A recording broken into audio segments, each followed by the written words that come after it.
the light you want to see. Be the change you want to see. Because it's all about connection and unity. And all human beings being connected at this field of consciousness level. And when we can get everybody above this line of integrity, which is what Hawkins calls, which is really, the word is courage. That's the word when you rise above the line of integrity, right? Because when you're below the line of integrity, you're in fear. So when you finally have the courage to move above the line of integrity, you're most likely going to stay there, because all that time it took you to muster up the courage, now you're there. But it's staying there. And again, as human beings, we are frail. We have an ego. We do get attacked. Our ego is designed to keep us to survive, right? Like 2,000 years ago, we were walking around on the Serengeti plains and there's saber-toothed tigers and who knows, dinosaurs behind us. Like, you know, you had to have a third eye just to stay alive. But nowadays in the modern realm, we don't have to be in survival, but our ego is still programmed to be in survival, right?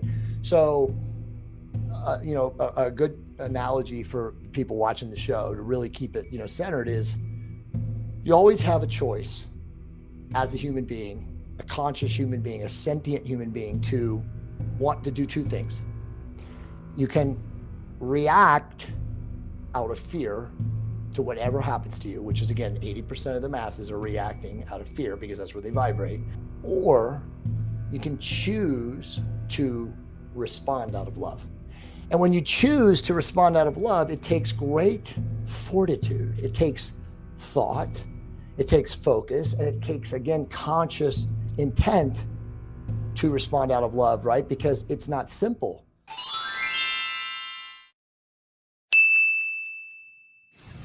When somebody attacks you, you know, I always use the adage of, like, you're driving in the morning, you just had an amazing morning meditation, you get in your car, you're driving to work or wherever you're going, and some maniac cuts you off in traffic and literally almost kills you. Now, your ego is instinctually wanting to go into survival, and you grip the steering wheel, and, you know, most people like accelerate and get up next to him and look at him, because of course I've done this 100 times, and be like, motherfucker, pull over, I'll kill you, you know, whatever.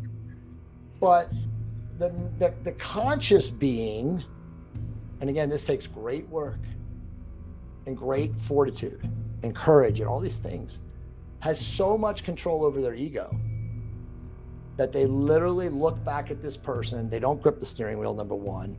They just relax, they take a deep breath, and they look at that person, and they wave and smile and say, wow, you must be having a really bad day. I send you love.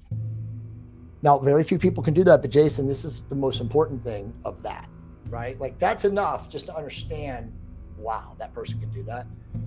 But if you're an energy person and you understand vibration and conscious awareness, and again, the laws of transmutation of energy, you just sent that person back a harmonious, coherent, resonant frequency, which is, oh, wow, you must be having a bad day. I send you love.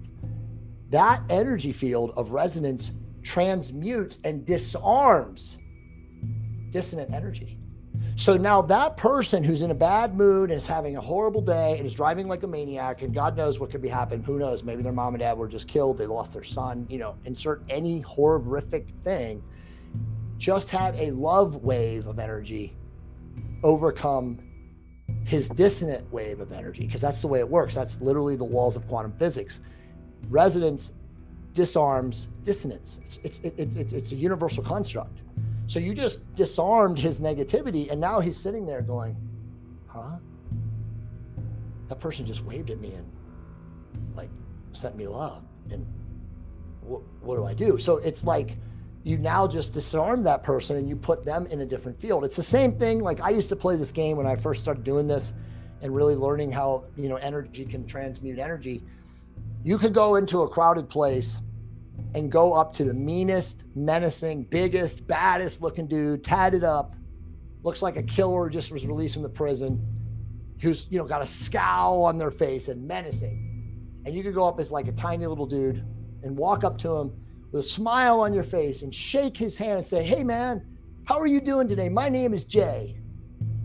And watch what happens. It's absolutely unavoidable that that person is going to smile back at you and say, man, thank you, brother. My name is so-and-so. as big as that person is and as menacing as that person looks, because this is the law of transmutation and energy. And you have to understand these kind of things to engage in this kind of practice. But the moral is, if you know these things and you live your life by these principles, you're never going to attract this in your life.